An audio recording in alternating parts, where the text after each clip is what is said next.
Hello everyone, ఇలాంటి videos మీకు ముందుగా కావాలి అనుకుంటే మా ఛానల్ని సబ్స్క్రైబ్ చేసుకొని పక్కనే ఉన్న బెల్ ఐకాన్ని క్లిక్ చేయండి. అప్కమింగ్ రివ్యూలోకి వెళ్ళిపోదాం. ప్రేమ్ ఎంతో హ్యాపీగా తనకి ఇన్వెస్టర్స్ చెక్ ఇచ్చినందుకు ఫ్యామిలీ మెంబర్స్ అందరికీ బట్టలు తీసుకొస్తాడు కదా. కానీ రమాదేవి, అరుణ్, రోజా మాత్రం చాలా పొగరుగా ఆ బ్యాగ్ని విసిరికొట్టి, ఇవి మా సర్వెంట్స్ కూడా వేసుకోరు, ఇంత చీప్ క్వాలిటీ మేము ఎందుకు వేసుకుంటామని ప్రేమ్ సైకలాజికల్గా మెంటల్గా దెబ్బ తినాలి అని కావాలనే దిగజార్చి మాట్లాడుతుంది రమాదేవి. కానీ హర్షవర్ధన్ మాత్రం, రేయ్ మీ అమ్మ అలాగే అంటుంది, కానీ నేను మాత్రం ఈ బట్టలు వేసుకొని వస్తాను, చామంతి చంద్రిక కూడా వేసుకొని వస్తారు, మనందరం కలిసి ఫోటో దిగుదాం అని చామంతి, ప్రేమ్, చంద్రిక, హర్షవర్ధన్ నలుగురు కలిసి హ్యాపీగా ఫోటో దిగుతారు. అదంతా చూస్తూ రమాదేవి చాలా జెలస్గా ఫీల్ అవుతుంది. ఎవరూ లేని టైంలో చంద్రిక దగ్గరికి వచ్చి హర్షవర్ధన్, చంద్రిక కలిసి ఉన్న ఫోటోని కాల్ చేయాలి అనుకునేసరికి చంద్రిక ఉగ్ర రూపాన్ని దాలుస్తుంది. చెయ్యి మెలితిప్పి పట్టుకొని, చూడు రమా, మన అగ్రిమెంట్ ప్రకారం నేను ఆయన భార్యనని ఎవ్వరికీ చెప్పను, పని మనిషిగా నువ్వు ఎన్నన్నా పడతాను, కానీ ఆయనకి సంబంధించిన వస్తువులు కానీ ఆయనని కానీ ఏదైనా నువ్వు చెయ్యాలని చూస్తే నీ తాట తీస్తానని ఆ అగ్రిమెంట్లో రాసుంది. అయినా నువ్వు ఆయన వస్తువులు, ఆయన ఫోటోని ఎందుకు కాల్చాలనుకుంటున్నావు? ఇంకొకసారి ఇలా చేస్తే మర్యాదగా ఉండదు అని రమాదేవికి బాగా వార్నింగ్ ఇచ్చి అక్కడి నుండి పంపించేస్తారు చంద్రిక. ఇది ఇలా ఉండగా ఒకప్పుడు కోమాలోకి వెళ్ళిపోయిన శివయ్య, త్రిపాఠి వాళ్ళ క్రూషియల్ ఎవిడెన్స్ ఆ శివయ్య దగ్గర ఉండడంతో వాడిని ఈ త్రిపాఠి అండ్ గుణ ఇద్దరు అటాక్ చేయడంతో శివయ్య కోమాలోకి వెళ్ళిపోతాడు కదా. అప్పట్లో శివయ్య బిలాంగింగ్స్ కూడా ప్రేమ్కి వెళ్ళిపోతాయి. ప్రేమ్ దగ్గర అవన్నీ ఆయన పెన్ డ్రైవ్ కానీ త్రిపాఠి వాళ్ళు తప్పు చేశారు అనే సాక్ష్యాలు కానీ ఉండిపోతాయి. ఆ విషయం ప్రేమ్కి కూడా తెలియదు. సో ఆయన కోమాలో నుండి బయటికి వస్తారు. కాసేపు ఆయనకి రీసెట్ అవ్వడానికి టైం పడుతుంది.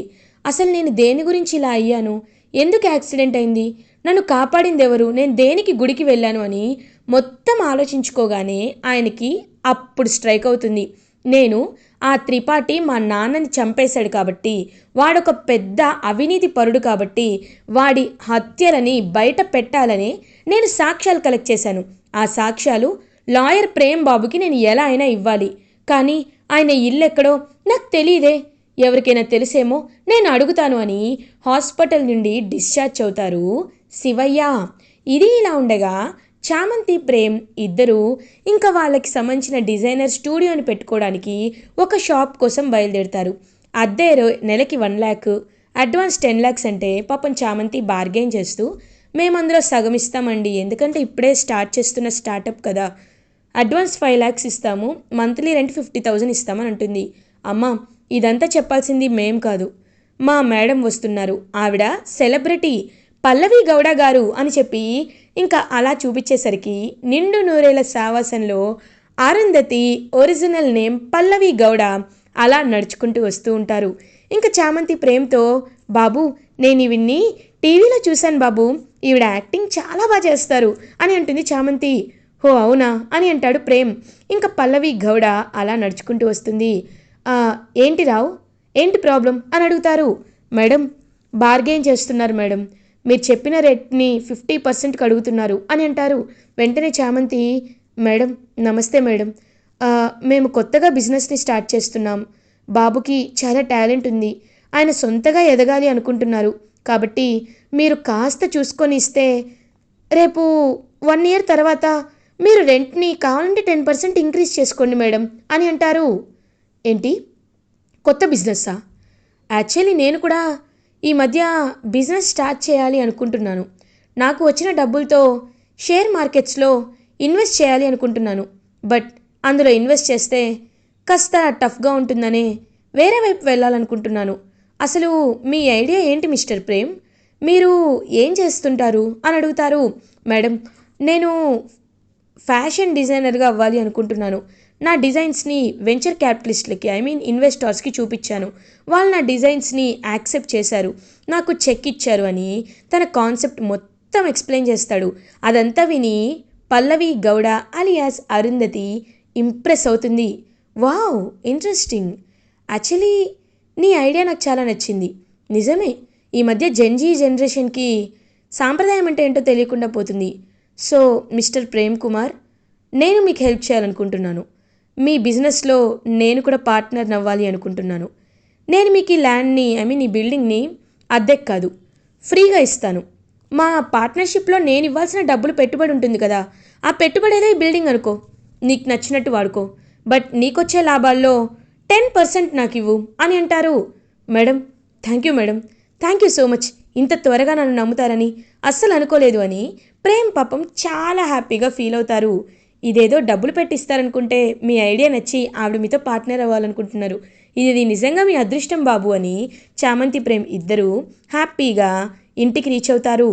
ఇది ఇలా ఉండగా నెక్స్ట్ డే మార్నింగ్ అవుతుంది. చామంతి వెజిటేబుల్స్ షాపింగ్ చేయడానికి ఇంకా అలా బయటికి వచ్చేసరికి ఆ శివయ్య ఎవరైతే ఉంటారో త్రిపాఠి చేత హింసించబడుతున్న విత్తిం శివయ్య, అతను అప్పుడే హాస్పిటల్ నుండి బయటికి వస్తాడు. బయటికి వచ్చి చామంతిని చూస్తాడు. ఈ అమ్మాయికి ఏమైనా తెలుసుంటుందా అడుగుతాను అని, అమ్మాయి ఒక్క నిమిషం అని అంటారు. ఎవరు సార్ మీరు అని అంటుంది. అమ్మాయి, నా గురించి నేను మీకు తర్వాత చెప్తాను, మీకు లాయర్ తెలుసా అని అంటారు. లాయరా? ఏ లాయర్ అండి? ఈ సిటీలో ఎంతోమంది లాయర్లు ఉంటారు, పేరు చెప్పండి అని అంటారు. ఇదేంటి ఇప్పటి వరకు పేరు గుర్తుంది, ఇప్పుడు పేరు గుర్తు రావట్లేదే, ఆయన పేరు పా పా పా అని చెప్పి గుర్తు చేసుకుంటూ ఉంటారు. మీరేదో టెన్షన్లో ఉన్నట్టున్నారు, కాసేపు నడుస్తూ ఉండండి, మీకు గుర్తొస్తుంది అని ఇంకలా చామంతి అండ్ ఆ శివయ్య ఇద్దరు నడుచుకుంటూ వస్తూ ఉంటే అదంతా గమనిస్తాడు. అప్పుడే కారులోండి వచ్చిన ఈ గుణ అయితే గమనించి వెంటనే వాళ్ళ డాడీ త్రిపాఠికి కాల్ చేస్తాడు. కాల్ చేసి, డాడ్, ఇక్కడ ఘోరం జరిగిపోతుంది, ఆ శివయ్య డైరెక్ట్గా వెళ్ళి అదిగో ఆ చామంతినే కలిశాడు, నిజాన్ని చెప్పేస్తున్నాడేమో అని అంటారు. ఏంటి, వాడు వెళ్ళి డైరెక్ట్గా చామంతినే కలిశాడా? ఒకవేళ నిజం బయటపడితే జీవితాంతం ఇద్దరం జైల్లో చిప్పకూడు తినాల్సిందే.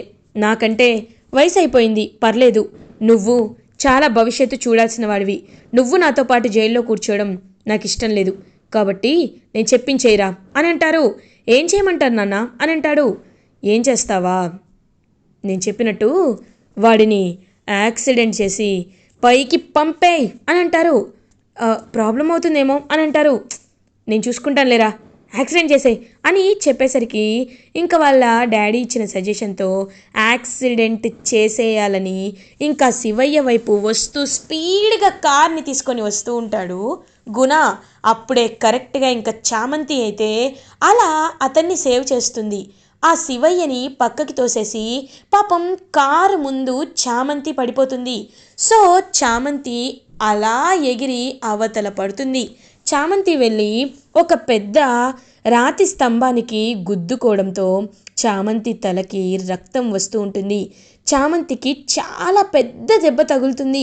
పాపం తనకి మెదడు భాగంలో ఇక్కడ స్కల్ ఉంటుంది కదా, బ్యాక్ సైడు, ఆ స్కల్ దగ్గర గట్టిగా దెబ్బ తగిలి పాపం కుప్ప కూలి స్పృహ కోల్పోతుంది చామంతి.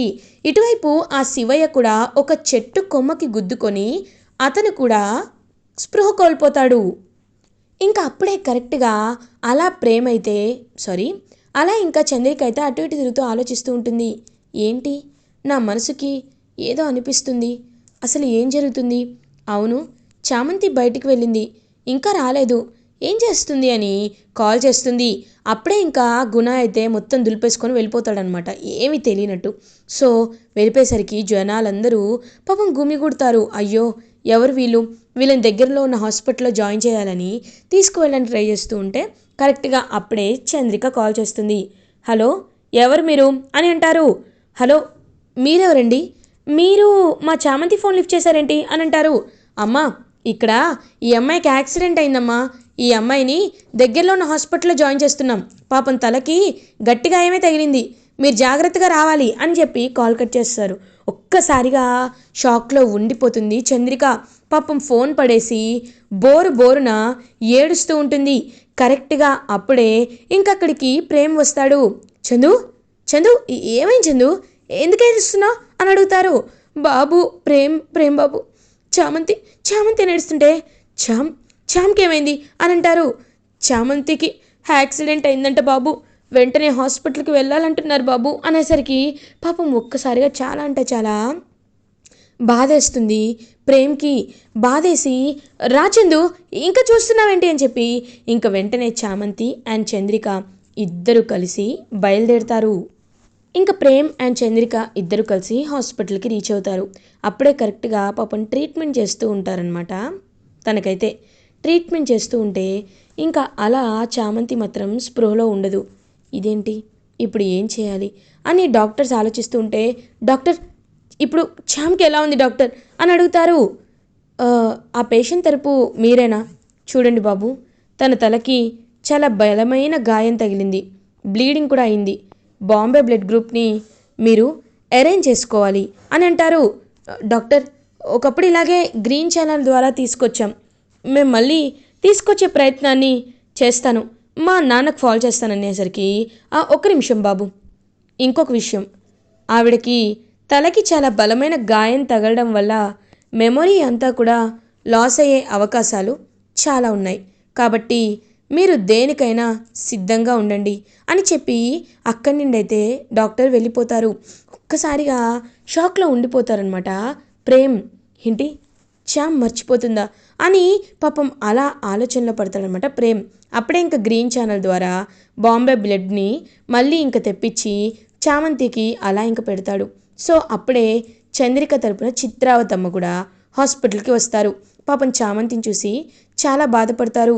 చందు, చామ్కి ఏమైనా నేను నేను తట్టుకోలేను చందు, ఒకప్పుడు నాన్నకి చామంతిని మర్చిపోతానని మాట ఇచ్చాను చందు, కానీ ఇప్పుడు ఇప్పుడు తన పరిస్థితుల్లో ఉంటే నా ప్రాణమే పోయేలా అనిపిస్తుంది చందు అని పాపం చాలా అంటే చాలా బాధపడుతూ ఏడుస్తూ ఉంటాడు ప్రేమ్. ప్రేమ్ ఏడుపుని చూసి, ప్రేమ్ బాధని చూసి చిత్రావతమ్మ కూడా అలా చూస్తూ ఉంటుంది. వెంటనే చంద్రికని పక్కకు తీసుకువెళ్ళి, చంద్రిక, ప్రేమ్ బాబు అని అంటారు. అవునమ్మగారు, ప్రేమ్ బాబు చామంతిని ప్రాణంగా ప్రేమిస్తున్నాడు, కానీ ఆ రమణమ్మ కుట్ర వల్లే ఇదంతా జరుగుతుంది అని అంటారు. ఓ అవునా, నేనున్నాను కదా, నేను చూసుకుంటాను అని ఇంకా అలా చామంతి అయితే బాంబే బ్లడ్ని అయితే తీసుకొస్తారు. సో చామంతి మెల్లగా కళ్ళు తెస్తుంది. పాపం ప్రేమ్ అలా చామంతి వైపు చూస్తూ ఉంటాడు. వెంటనే చామంతి కళ్ళు తెరిచి చూసి చిత్రావతమ్మని చూస్తుంది. చిత్రావతమ్మ అమ్మా అని అంటారు. చిత్రావతమ్మని చూసి చామంతి అమ్మమ్మ అమ్మమ్మ అని అంటుంది. ఒక్కసారిగా ఇంకా ప్రేమ్ షాక్ అయిపోతాడు. చందు ఏంటి ఆవిడ్ని చామ్ అమ్మమ్మ అంటుంది అని అంటారు. బాబు ఒక్క నిమిషం, వాళ్ళకి క్లారిటీ ఉంది కదా, మనకి తెలుస్తుంది అని అంటారు. వెంటనే అమ్మమ్మ అమ్మమ్మ నువ్వేంటి ఇలా ఉన్నావు, నువ్వు ఇంత ఓల్డ్ అయిపోయావేంటి, నాకేమైంది అని చామంతి అంటుంది. బిడ్డ చాముండీశ్వరి, నువ్వు ఇప్పుడు పెద్దయ్యావు, ఇప్పుడు నీకు 25 ఏళ్ళుంటాయి అని అంటుంది చిత్రావతమ్మ. అవునా అని పాపం అలా తన అద్దంలో చూసుకొని, నిజమే, నేను 6 years కదా, అలాంటిది ఎలా పెరిగాను అని అడుగుతుంది చామంతి. ఇంకా ప్రేమ్కి చంద్రికకి ఏమీ అర్థం కాదు. వెంటనే డాక్టర్ తనకి మెమరీ లాస్ అయింది, కాకపోతే ఈవెన్ తను ఎలా గుర్తుపట్టిందో నాకు అర్థం కావట్లేదని అంటారు డాక్టర్. డాక్టర్ నేను మీకు కొన్ని రిపోర్ట్స్ ఇస్తాను అని రిపోర్ట్స్ చూపిస్తారు. ఇంకా రిపోర్ట్స్ చూడగానే డాక్టర్కి అయితే అర్థమైపోతుంది. ఓకే మేడం, ఇప్పుడు తనకి మళ్ళీ తను మర్చిపోయిన గతం అనేది గుర్తొచ్చింది, ఇట్స్ వెరీ వెరీ హ్యాపీ అని ఇంకక్కడి వెళ్ళిపోతారు డాక్టర్. వెంటనే ప్రేమ అయితే ఒక్క నిమిషం అండి, అసలు మీరెవరు, ఆ రోజు మీరు చామంతిని మా ఇంటికి తీసుకొచ్చారు, దాని తర్వాత మీరు చాలా మా అమ్మని ఒప్పుకునేలా చామంతి దగ్గర మా అమ్మ మీకు భయపడేలా చేసుకున్నారు, ఇప్పుడు చామంతి ఏమో మిమ్మల్ని అమ్మమ్మ అని అంటుంది, అసలు ఎవరు మీరు, నాకేమీ అర్థం కావట్లేదు అని అడుగుతాడు ప్రేమ్. చూడు ప్రేమ్ బాబు, నువ్వు చిన్నపిల్లవాడివి, నీకు ఇవన్నీ చెప్తే తట్టుకునే హక్కు ఉందో లేదో నాకు తెలీదు, కానీ అక్కడ ఉందే తను పని మనిషి చామంతి కాదు, ఒక కష్టాన్ని నమ్ముకున్న రామచంద్రయ్యకి పుట్టిన కన్న కూతురు కాదు చామంతి. కొన్ని వేల కోట్ల ఆస్తి ఉన్న తృణప్రాయంగా వదులుకోగలిగే మనసున్న మహారాజు మా అల్లుడు గారు రాజా కుమారవర్మకి ఏకైక పుత్రిక యువరాణి చాముండేశ్వరినే చామంతి అని అంటారు. ఒక్కసారిగా ప్రేమైతే అలా షాక్లో ఉండిపోతాడు. ఇంక చంద్రిక అమ్మ అని అంటారు. అవును చంద్రిక, ఈ విషయాన్ని నేను ఎవ్వరితో చెప్పలేదు. రామచంద్రయ్య దగ్గర మాట తీసుకొని చామంతిని పెంచుకోమని చెప్పాను. చామంతి మాతోనే ఉంటే కొంతమంది దుష్టులు చామంతిపై అటాక్ చేస్తారని చామంతిని రామచంద్రయ్య కూతురిగా పెరగనిచ్చాను. కొన్ని వేల కోట్లకి ఆస్తి వారసురాలు చామంతి.